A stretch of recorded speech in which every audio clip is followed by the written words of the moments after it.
কোনোদিন জীবনে সনাতন ধর্ম কি? তারপরে কি করো, একজন এসে তোমাকে পুশিং দিল যে আমার মেয়ে তোরে দেবো, ওই মেয়েটারে নিয়ে যে ধর্মান্তরিত হইলে তোর এহ কালো গেল পর কালো গেল। সনাতন ধর্মে জন্মগ্রহণ করে অমৃতকে পরিত্যাগ করে, যে সনাতন ধর্মকে পরিত্যাগ করে সে অমৃতকে পরিত্যাগ করে কাঠকে চুষে ইক্ষু ভাবিয়া, যে ইক্ষু ভাবিয়া কাঠের চুষিলি না লাগিল। পৃথিবীতে সনাতন ধর্ম কথা বলবে সমস্ত মানব জাতির কথা। আর সনাতন ধর্মের শাস্ত্র হচ্ছে এক একটা সংবিধান। এই রাষ্ট্র পরিচালনা করার যে একটা সংবিধানের প্রয়োজন, আর এই দেহটাকে পরিচালনা করতে হলে একটা সংবিধানের প্রয়োজন। বাংলাদেশে রাষ্ট্রীয় সংবিধান আছে, কিন্তু দেহ পরিচালনার সংবিধান ওই সংসদ ভবনে পাওয়া যায় না। আর সংসদ ভবন তো এখন শেষই, সেখানে তো আর কিছু নাই। বলো না গো রাধে রাধে। আবার পুনর্গঠন হবে, তবে যদি সংসদের আইন নিয়ম কানুন আমরা পেতে পারি। তাই এখন যে কথাটা, এই এক একটা দেহই হচ্ছে এক একটা রাষ্ট্র। এটা অন্য ধর্মে মানবে কিনা সেটা আমার দেখার দরকার না, সনাতনী জাতি হয়ে আপনি মানছেন কিনা এটাই আমার দেখার দরকার। এক একটা দেহই এক একটা ব্রহ্মাণ্ড, নাকি? এক একটা দেহই তো এক একটা ব্রহ্মাণ্ড। এই অনন্ত কোটি ব্রহ্মাণ্ডের মহানায়ক ভগবান শ্রীকৃষ্ণ। কে কে এক একটা এই দেহটার পরিচালনাকারী কে? যুবক ছেলেরা ভালো করে বোঝো। অহিন্দুরা প্রশ্ন করলে তাকে চিত হয়ে পড়ো, তখন ভাবো হিন্দু ধর্মে কিছু নাই, ওইটাই বুঝি বড়। তোমার দুর্বল জায়গায় আঘাত করে করে তোমরা তো কোনো কথার উত্তর দিতে পারবে না, তখন বলবে যে হিন্দু ধর্মে কিছু নেই, আমাদের ধর্ম খুব ভালো। তুমি মনে করলা কায়দা তো হয়েছে ঠিকই, ওই ধর্মে কিছু নাই। জীবনে এই সনাতন ধর্মের তত্ত্বগুলো জেনে দেখছো, একদিন গীতা পাঠ করে দেখছো, একদিন ভাগবত পাঠ করে দেখছো, কিচ্ছু না করে খালি শুধু গোপনে গোপনে বাগানে যেয়ে বিড়ি টানো আর মোবাইল চেপো। এই মোবাইল চাইপি আর বিড়ি টানিয়েই তো জীবনটারে শেষ করলা। সনাতন ধর্ম বুঝছো কোনোদিন জীবনে সনাতন ধর্ম কি? তারপরে কি করো, একজন এসে তোমাকে পুশিং দিল যে আমার মেয়ে তোরে দেবো, ওই মেয়েটারে নিয়ে যে ধর্মান্তরিত হইলে তোর এহ কালো গেল পর কালো গেল। সনাতন ধর্মে জন্মগ্রহণ করে অমৃতকে পরিত্যাগ করে, যে সনাতন ধর্মকে পরিত্যাগ করে সে অমৃতকে পরিত্যাগ করে কাঠকে চুষে ইক্ষু ভাবিয়া, যে ইক্ষু ভাবিয়া কাঠের চুষিলি না লাগিল তাহে মিট। কি কষ্ট হচ্ছে নাকি সাধু বাবারা? কথা সত্য না মিথ্যা? হ্যাঁ, তাহলে আগে সনাতন ধর্মের তত্ত্বটাকে বুঝতে হবে। সনাতন ধর্ম কি আপনাকে বলতে চাচ্ছে। না জানার অনেক বিপদ, জানলে কোনো বিপদ নেই। সনাতন ধর্ম কথা বলছে মনুষ্যত্ব জাগ্রতর। পৃথিবীতে আর কোথাও পাবে কিনা তা আমার জানা নেই, তবে আমার ক্ষুদ্র জ্ঞান থেকে আমি জানি সনাতন ধর্ম তোমাকে যা দিতে পারে পৃথিবীর আর কেউ তোমাকে তা দিতে পারবে না, তোমাকে দিতে পারবে না। তোমার জন্য তোমার ধর্মটাই শ্রেয়। এজন্য ভালো করে আমার কথাগুলোকে, আমার কথা বলছি না, এটা মহাপ্রভু যা বলাচ্ছে তাই বলছি। আমার কি যোগ্যতা আছে বলার? তো ভালো করে জেনে রাখবে। তোমাদের ব্রেন ওয়াশ করার জন্য তো আজকাল কতজন উঠে পড়ে লাগছে। চাকরি করতে যাবে, ওই দোকানে বসে ব্রেন ওয়াশ করবে, হোটেলে যাবে সেখানে ব্রেন ওয়াশ করবে। এই ব্রেন ওয়াশ থেকে মুক্তি পেতে হলে পরে আগে সনাতন ধর্ম সম্বন্ধে জানা বোঝার প্রয়োজন আছে কি না? রাধে রাধে। আগে জানবো পরে মানবো। তো সনাতন ধর্ম তোমাকে কি দিচ্ছে? তোমরা যুবক সমাজ আগে বুঝে নিতে হবে, যুবতী সমাজ মায়েদেরও ভালো করে বুঝে নিতে হবে। আমার কথাই বুড়োগুলোর জন্য নয়, আমার কথা হবে ভাগবতীয় কথাই যুবকের জন্য। এইগুলো কারো ঘর ভাঙবে না, কিন্তু তোমরা তো লোকের ঘর ভাঙবা। এইগুলোরা ধর্মান্তরিত হওয়ার ভয় নেই। ভাগবতীয় কথা যাদের পশুবৃত্ত স্বভাব আছে, আসরিক স্বভাব আছে, তাদের বেশি বেশি হরিকথা শ্রবণ করতে হবে, যাতে তাদের আসরিক ভাবাপন্নটা ছুটে শুদ্ধ ভক্ত হতে পারে, ভগবানের প্রেমে ডুবে যেতে পারে। আজকে ভালো শোনো, সনাতন ধর্মে জন্মান্তরবাদ আছে। অন্য কোনো ধর্মে জন্মান্তরবাদ আছে কিনা আমি অত ওটা নিয়ে রিসার্চ করি না। আমার সনাতনকে নিয়েই আমার কথা। সনাতনের বাইরে আমি কথা বলতে রাজি নই। আমি এমন একটা ধর্মে জন্মগ্রহণ করেছি, এ ধর্মে যাহা চাবে তাহা পাবে। এ ধর্মের এত বড় সুপ্রিম পাওয়ার নিরাকার ঈশ্বর সাকার হতে পারে, এটা অন্য কোথাও খুঁজে পাবে না। এটা একমাত্র সনাতনের জন্য সম্ভব, যে ঈশ্বর নিরাকার, সে সাকার রূপে, আত্মা রূপে এবং সাকার মূর্তিমান হয়ে ভক্তের সাথে ভগবান খেলা করতে পারে। বলো না গো রাধে রাধে।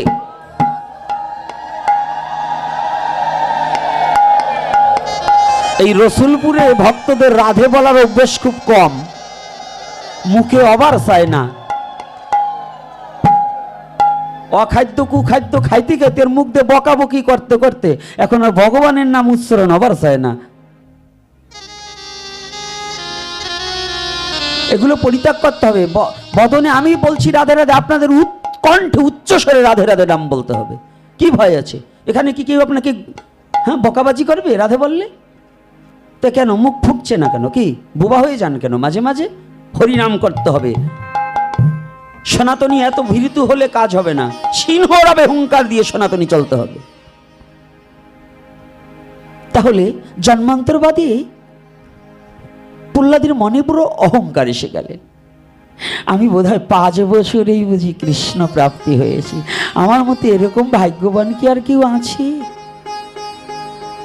ভগবান সব সইতে পারে, কিন্তু ভগবান কোনো ব্যক্তির অহংকার সহ্য করতে পারে না। জানেন তো, প্রেমময়ী দয়াময় আমার ভগবান কৃষ্ণ, তার এক নাম দর্পহারী মধুসূদন। তার এক নাম কি? আমার ভগবান একজন জমিদারকে নিমিষের মাঝে ধুলার সাথে মিশিয়ে দিতে পারে জমিদারি, আবার একজন ভিখারিকে জমিদার করতে পারে, পারে কি না? একজন রূপবান ব্যক্তিকে তার রূপ কেড়ে নিতে 1 মিনিটও লাগে না। একজন ভিখারিকে কোটিপতি করতে তার সময় লাগে না। যে বিশ্ব জগতে দর্প গর্ব অহংকার করবে, তার অহংকারটাকে চূর্ণ করার জন্যই দর্পহারী মধুসূদন তার নাম।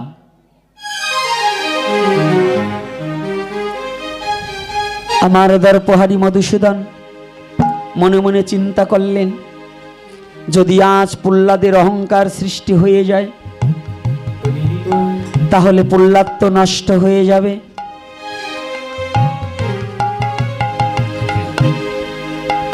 প্রহ্লাদ ভেবেছে, আমি 5 বছরেই কৃষ্ণ প্রাপ্তি হয়েছি,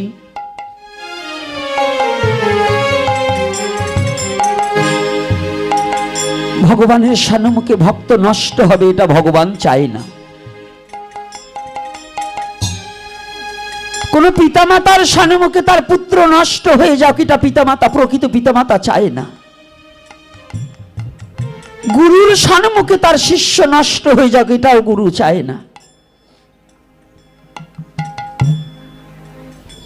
আর ভক্ত নষ্ট হয়ে যাক, এটাও আমার ভগবান চাই না।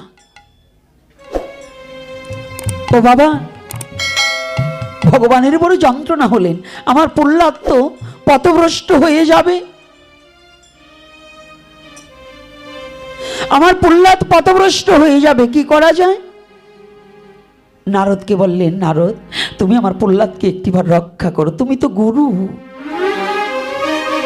প্রহ্লাদের গুরুদেবকে,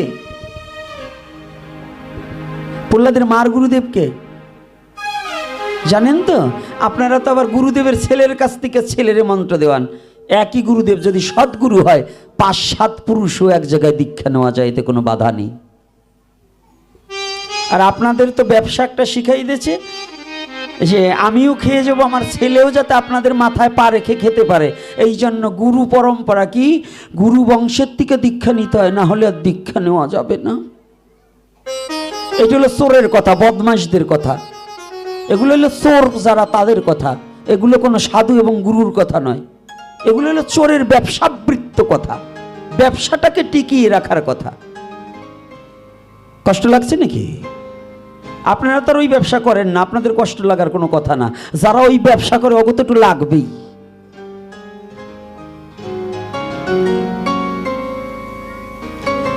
আজকে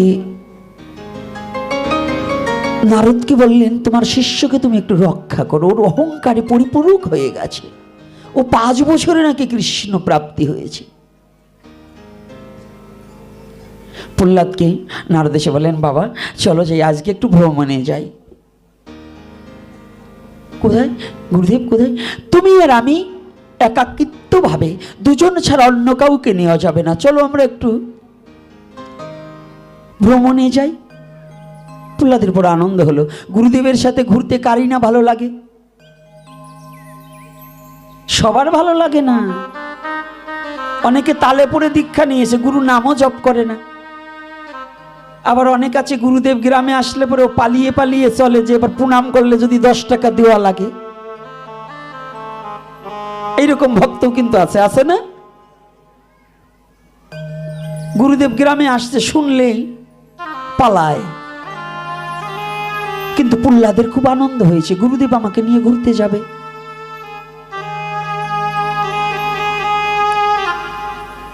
হাঁটতে হাঁটতে হাঁটতে হাঁটতে, তখন কিন্তু এই আপনাদের মতো এত বাইসাইকেল আর মোটর সাইকেল আর এই কোনো কিছু ছিল না, অটো ভ্যান ট্যান ছিল না। নারদের বাহন ছিল ঢেকি। ঢেকি চিনেন তো মায়েরা? হ্যাঁ, আরে জুয়ান গুলায় মাথা লড়াইলে কাজ হবে না, ওই বুইরা বুইরা 2-4টা চিনে। আর এখন ঢেকি নাই, ঢেকি এখন স্বর্গে চলে গেছে, বাড়াবানা বন্ধ হয়ে গেছে। আগে গান গাইতাম, ও তোমরা এই ব্যবসা কেউ ছাইরো না, সাদের ধান বানা। ও ঢেকি চলবে কিন্তু টলবে না রে, চলবে কিন্তু টলবে না রে, চলবে এমন টলবে না রে, চলবে না। ও সে চলবে না কিন্তু টলবে না রে, চলবে কিন্তু টলবে না, সাদের ধান বানা। তোমরা এই ব্যবসা কেউ ছাইরো না, সাদের ধান বানা। তোমরা এই ব্যবসা কেউ ছাইরো না, সাদের ধান বানা। এই গানের মধ্যে আরো কিছু ভজন লুকায়িত আছে,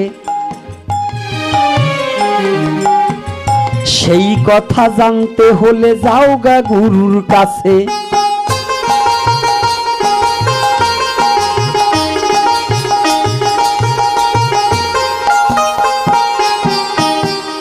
এই বাড়া 2 প্রকারের বাড়া বাধা হয়, দেহ রাজ্যের বাড়ার কথা এই গানেতে কয়।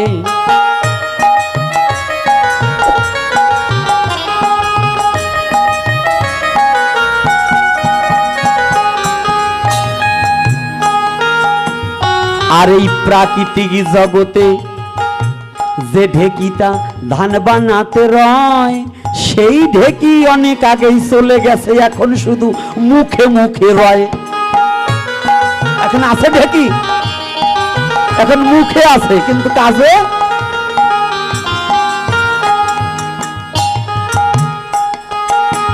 নারদ বেটা শিষ্য নিয়ে ঢেকিতে চরিল, আপন মন বেগে ঢেকি চলিতে লাগিল। রাধে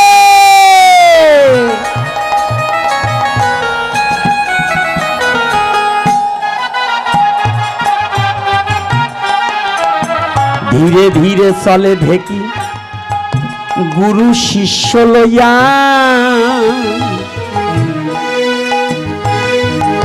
পর্বতের একটু দূরে ঢেকি থামিল তো গিয়া।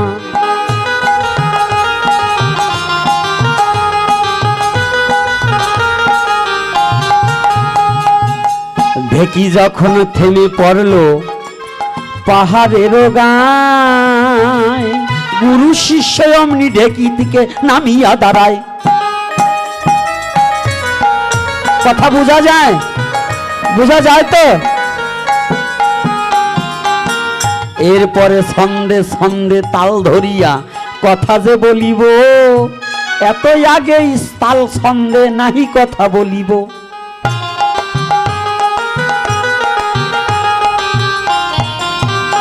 আজকে যা প্রশ্ন করছে প্রত্যেক প্রশ্নের উত্তর দেব, আজকে খবর আছে। প্রশ্ন করছে অনেকগুলো। তাই নারদ আর প্রহ্লাদ যখনই দাঁড়িয়েছে, তো এক জায়গায় সুন্দর প্রাকৃতিক, আজকে যদি শীত না পড়তো তো একটু গ্রামটা ঘুরে দেখতাম, কিন্তু কঠোর শীতের কারণে বেরোতে পারিনি, তবু এক পাক দিয়েছি কেমন গ্রামটা একটু দেখি। তো গুরু শিষ্য যখন বেরিয়েছে না, তো একটু ঘুরতে ঘুরতে বিশাল বড় বড় পাহাড় দেখছে প্রহ্লাদ। তো বলছে, গুরুদেব চলুন একটু পাহাড়ে যাই। নারদ মনে মনে ভাবছে, আমারও তো ইচ্ছা তাই, তোমারে নিয়ে একটু পাহাড়ে যাই। ভালো করে জানবেন ও মায়েরা, আপনাকে গ্রামেও যাবান একটু পরে। তো আজকে নারদ যখন বলছে বাবা চলো, তো প্রহ্লাদও গিয়েছে, নারদও গিয়েছে। এখন হঠাৎ করে প্রহ্লাদের যে ওই অহংকার যে আমি 5 বছরে কৃষ্ণ প্রাপ্তি হয়েছি, প্রহ্লাদ ভুলে গেলে কি হবে, কিন্তু গুরুদেব তো ভুলেনি, নারদ তো ভুলেনি, ভগবান তো ভুলেনি। প্রহ্লাদ হঠাৎ করে দেখতে পায় পাহাড় ভেবে যেখানে গিয়েছে ওখানে পাহাড় নয়, হাড়ের পালা, শুধু হাড় আর হাড়। তো কি এত হাড় কেন? তো একটা হাড় হাতে নিয়ে প্রহ্লাদ দেখছে, শুধু হাড়ের লেখা দস্যকুলে প্রহ্লাদ, দস্যকুলে প্রহ্লাদ। যে হাড়টা ফেলে দিয়ে আর একটা হাড় দেখে ওইখানেই লেখা দস্যকুলে প্রহ্লাদ। তো প্রহ্লাদ মনে মনে চিন্তা করছে, এ কি, আমি ছাড়া কি আরো কোনো প্রহ্লাদ আছে নাকি? দস্যকুলে প্রহ্লাদই লেখা। যেতে না যেতে আর একটা পাহাড়ে ছুটে চলেছে। আমি বলছি এখন আর কোনো প্রশ্ন হবে না, যেগুলো আছে এই কয়টার উত্তরই তো দিতে পারি না, এত প্রশ্ন দিলে 5000 করে টাকা দেবা। প্রশ্ন অতিরিক্ত করলে কিন্তু মন খেপে যায়, কোন সময় উত্তর দেব। প্রশ্ন ভালো, কিন্তু এত আগে দিতে হবে, সবগুলো প্রশ্নের উত্তর তো আমি দিতে পারবো না। আর প্রশ্ন উত্তরের পর্ব হলে আলাদা একদিন আনবেন 5 ঘন্টা। এই একজনের বায়না করার টাকায় আপনাকে সব প্রশ্নের উত্তর দেবো না, আপনারা বায়না করে আনবেন। কি পকেটের টাকা 4 টাকাও খরচ করবেন না, দক্ষিণের কথা বললে দেবেন 10 টাকা, তাও সিরাটা তাও উঠে আটা দেন, আর প্রশ্ন করবেন গাদা গাদা, তা মানিয়ে নেওয়া যাবে না। কি বাবার আবার রাগ করছেন নাকি বলুন, এইটাই তো আমাদের গতি। তো এইবার আর একটা পাহাড়ে গেছে। পাহাড়ে যাওয়ার সাথে সাথে ওখানেও দেখে হাড়ের পালা, শুধু একটা ধৈর্য, হ্যাঁ লেখা রয়েছে দস্যকুলে প্রহ্লাদ। প্রহ্লাদের এইবার মনে কোশ্চেন জেগেছে, মানে প্রশ্ন জেগেছে। গুরুদেব, নারদকে প্রণাম করে বলছে, গুরুদেব আমার একটা কথা জানতে ইচ্ছা বাবা। প্রহ্লাদ, আমার কাছে জানবে না তো জানবে কার কাছে? আরে গুরু তো বিশ্ব জগতে শিষ্যর মনোবাঞ্ছা পুরাইতে, তুমি তো প্রশ্ন আমার কাছেই করবে। বলো। আজকাল আমাদের গুরুদের, ওই যে ব্যবসায়িক গুরু যারা, তাদের কাছে জিজ্ঞাসা করবেন, বাবা তুলসী গাছে কিভাবে জল দান করবো? হ্যাঁ তুই আমাকে প্রশ্ন করলি, ভস্য হয়ে যাবি, গুরুকেও মর্যাদা। ছাতাও নিজেই জানে না। হ্যাঁ মানে উনি ওই জানে না বিদায় আপনার এমন এক ধমক দেবে যাতে আপনি শীত হয়ে পড়েন, আর জীবনে কোনোদিন ওর কাছে জিজ্ঞাসা না করেন। দেখবেন কে এগুলো করে কিনা, জানতে চাবেন জানাবে না, কিন্তু গুরু তো জানার জন্যই করা, না হলে ওনারও 2 পা আমারও 2টা পা, আমারও 2টা হাত ওনারও 2টা হাত, আমারও মাথা ওনারও মাথা, আমারও চোখ ওনারও চোখ, আমারও মুখ ওনারও মুখ। তা আমার সে এত বেশি কি উনি যে উনি আমার গুরু হবে? আমার এত পরিশ্রমের টাকা ইনকাম করে ওনারে খাওয়াইতে হবে, পা ধুইয়ে জল খাইতে হবে, কেন খাইতে হবে? এর কারণ কি? কারণ আছে না? অজ্ঞানী যায় জ্ঞানীর কাছে চৈতন্য জ্ঞান পাবার আসে। উনি আমার গুরু, সেইখানে জ্ঞানের গুরু, আর ওনার যা আছে আমার তা নাই। যদি উনি সেইটা না দিতে পারে, উনি আমার কিসের গুরু? বলো না গো, রাধে রাধে। নোংরার ভিতর দিয়ে হাইটে আসলাম, খালি পায়ে এসে পাও ধোয়াই একবারে জল খাইলাম, এইটাতে গুরু ভজন হয়ে গেল না? খাওয়াতে হইলেও হিসাব করতে হবে, আর খাইতে হইলেও হিসাব করতে হবে। এই কি হয়েছে? ছাউন আসে কেন? বুঝবো, এই ছাউন করলেই বুঝবো ওই দলের লোক এই জায়গা আছে। তো এইবার বুঝুন তো, গুরু কি শিষ্যর প্রশ্নের উত্তর দেবে না? কি উত্তর দেবে কি না? তবে যদি কোনো শিষ্য মনে করে আমি গুরুকে ঠকাবার জন্য প্রশ্ন করব, ওর মতো গাধা আর পৃথিবীতে নাই।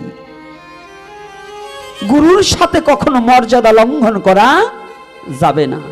গুরু কোন অংশে লঘু নয়, গুরু যাহা কোন অংশে লঘু নয় তাহাকে বলা হয় গুরু। গুরু করার আগে গুরুকে জাস্টিফাই করা যায়, কিন্তু গুরু করার পরে শুধু গুরুর কাছে আত্মজিজ্ঞাসা ছাড়া অন্য কোনো জিজ্ঞাসা করা যাবে না।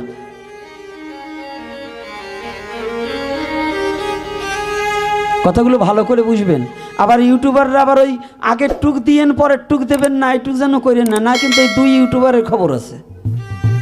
কারণ আপনার তো আবার ঝগড়া বাঁধানের জম কাইটিয়ে সাইটে উনাগো সুবিধা মতো একটু ফোকাস করে, আর আমরা যা বলছি আগে পরে কিছু দেয় না।